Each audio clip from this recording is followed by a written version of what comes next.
We are Enactus Glasgow from the University of Glasgow. Enactus Glasgow began working on increasing student engagement and promoting civic engagement before the start of the academic year by working tirelessly on various academic, social, and employability events. Our flagship events of the year were the Business and Social Enterprise Competition and GU Meet Q23 fundraiser, which raised close to £2,000 for Friends of the Kelvin Grove Park. Our key successes include growing our student membership base to over 50 students, increasing our social media presence, and collaborating with close to 30 student societies. Most importantly, we launched two early-stage projects, Cook, Eat, Thrive and Braillebot.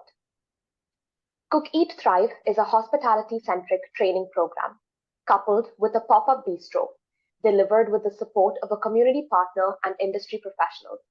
It aims to empower homeless people in Glasgow by developing their transferable skills in the hospitality industry to be in a position to enter or re-enter the workforce.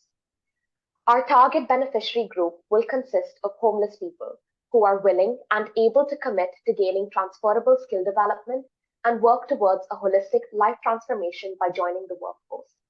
The inspiration behind selecting this specific beneficiary group was a homeless man who sat in the same spot every day, reading a book behind a sign that explained how he one day hoped to be employed. At the time, none of us had heard of Enactus, but we casually discussed how we could alleviate the issue by means of skills development. Eventually, we learned of Enactus, which became the platform through which Cook, Eat, Thrive was born. The social need we identified is providing a focused, transferable skill development program with sustainable employment opportunities as the end outcome. For our beneficiary group, skill development and sustainable employment is a means of social integration, providing a sense of achievement and promoting self-sufficiency. Our threefold intervention model is ideated to induce the holistic change we hope to see in the lives of our beneficiaries. At its core, we intend for our beneficiaries to undergo training from chefs and culinary trainers, equipping them with skills such as cooking and service that they can then utilize in running and working our pop-up bistro, which will be located on the University of Glasgow campus. The intention is for them to then be able to enter or re-enter the workforce upon completion of training, thus igniting purpose within them, along with their self-esteem, sense of responsibility, and independence. We focus on the hospitality industry because Glasgow has over 850 restaurants and hotels that outperform significant cities in the rest of the country. The industry has been hit hard since after the pandemic, with over 174,000 permanent vacancies in the hospitality industry alone. On a more focused level, transitioning from homelessness and internal disparity to rejoining the workforce can be hard to process. Hence, we intend to run well-being focus groups in collaboration with our community partners, with them at the forefront to retain the sense of comfort and trust our beneficiaries feel. On an intensive individual level, we will then obtain the assistance of recruitment agencies to work with each of our beneficiaries to assess the skills they have developed through the training process and explore questions such as what niche within the hospitality industry they have an affinity for and what restaurants or hotels could they likely find employment in. Our impact will be measured by assessing whether at least one beneficiary can successfully secure employment within the hospitality industry by the end of 2023. This is subject to availability of resources such as consistent training, location, funding, equipment, continued support from our community partners, recruitment agencies, and volunteers, and effective delivery of the project. The goal is to adjust one beneficiary as we intend to holistically transform the quality of their life and ensure that they can identify a sense of absolute purpose within themselves. Now, moving on to our goals. So for our short-term goal, as mentioned earlier, our project aims to have holistically transformed the life of at least one homeless person through employment gained through the acquisition of transferable skills in the hospitality field. This figure is likely to be higher depending on available resources, support, and delivery of the business model. Our midterm goal would be to increase the number of homeless people we assist during a specific time. And finally, our long-term vision for our project is for us to be able to set up and run our own bistro. Our immediate plan of action to fulfill these goals includes contacting chefs, creating a well-structured lesson plan, participating in various fundraising opportunities, tackling the challenge of securing a location for training sessions and the pop-up bistro, also tackling the challenge of finding new community partners, and most importantly, constantly gaining feedback and making improvements. We are currently facing two significant challenges, as mentioned previously. One is acquiring a lead to provide a physical space for training and setting up the pop-up bistro. Secondly, finding community partners to work and support us on the project and provide us access to the beneficiaries. However, we haven't exhausted all of our resources and plan on continuing to speak to various homeless shelters and organizations in hopes of a possible partnership and feedback. On to the BrailleBot team. So what is BrailleBot? BrailleBot is a smart screen which will help visually impaired smartphone users to read their notifications in Braille. The idea is that it converts the text of a notification into Braille using small dots on the back of the phone case, which can be read by touch. This way, they wouldn't need to listen using an earphone in public, which can convert it to text-to-speech system to read out the notification and shut one of their most crucial senses. The project started as a curiosity over how we can create and watch for visually impaired and evolved into a smart screen for the visually impaired people. We identified that there was a lack of products on the market for visually impaired people, and so we decided to focus on this area. After doing some market research, we found that one of the main problems faced by visually impaired people is that they cannot read text messages or other notifications on their phones without using text-to-speech system, which can be embarrassing in public.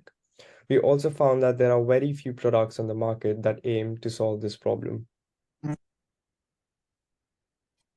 Our device is specifically designed for visually impaired people that rely on text-to-speech or any sound-based system in order to utilize their phones. Through a series of predetermined keystrokes, our beneficiaries employ, for example, TalkBack for Android or iOS, VoiceOver for iOS to navigate their entire system from reading notifications and documents, sending text messages, and so much more. Although these sound-based systems in most cases are extremely helpful and life-changing to our beneficiaries, they still contain multiple major safety hazards, including but not limited to, in public spaces, the beneficiary might not be able to hear the voice commands or feels uncomfortable allowing others to listen into their private messages. Applications now provide multiple options to accomplish the same task rather than a single set of procedures to get from point A to point B. Thus, VoiceOver is not consistent in every application on a smartphone. Moreover, there have been times where VoiceOver malfunctions, for example, switching to a different language where the user wasn't able to switch back, or in some applications, the VoiceOver won't recognize some of the resources, leaving the user feeling dissatisfied. Additionally, potential road accidents could occur due to our beneficiaries not being able to hear the upcoming traffic whilst being focused on the voiceover. Hence, this is where BrailleBot comes in. Our intervention model is predicated behind our purpose to make a comprehensive change to our beneficiaries, provide them with a sense of inclusivity to the surroundings and their difficulties. For our core intervention, we aim to project our product for visually impaired as a medium for them to regain control of their surroundings and their actions without relying on any individual support. In addition, we anticipate an increase in safety measures for our beneficiaries as they adhere to analyze navigation data in Braille, thus increase technological accessibility and to the auditory senses without entrusting anyone or relying on text-to-speech facilities.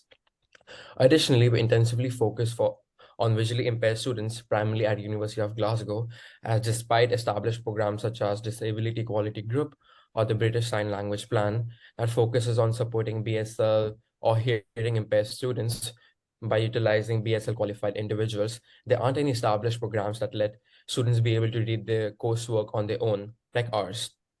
We intend our beneficiaries to use the Braille case similar to a Kindle without any need for them to rely on individual staff support, be it in a seminar room or in a cafeteria. Lastly, we individually focus on students suffering from both hearing and visual impairment, in addition to just visually impaired students, as they lack the liberty to use text-to-speech facilities. By partnering with the University of Glasgow and necessary societies and agencies, we would be able to utilize the resources provide workshops for students to be able to get accustomed to our product, make individual necessary adjustments and advancements to the product itself. Additionally, we would like to partner with suitable charities and societies similar to Deaf, Blind, and Visibility Scotland, as they would be able to provide us with customer segment to explore questions regarding accessibility and technological improvements for the product, and to run prototype tests, which would aid us in developing 50 prototypes for this summer. So what lies on the future of BrailleBot? For our stage 1, we are planning to create a prototype by the end of April 2023 and hold some private tests out with the University of Glasgow and prepare for our first mass trial. In our second stage, we will use the data and feedback we gathered from the human trials through the summer and make further improvements. At this stage, our device will get into its final form before mass production and commercialization. For our last stage, we will start mass producing our device and make it accessible for everyone who needs it. Creating a device which will be used daily isn't an easy job. It requires thousands of hours of human testing, especially for a device which will be used for helping visually impaired people. We actually do need a lot of feedback to ensure that our device is just not another idea that sounds good, but not that practical in reality. So our biggest challenge is gathering useful user and potential user data to ensure our device's usefulness.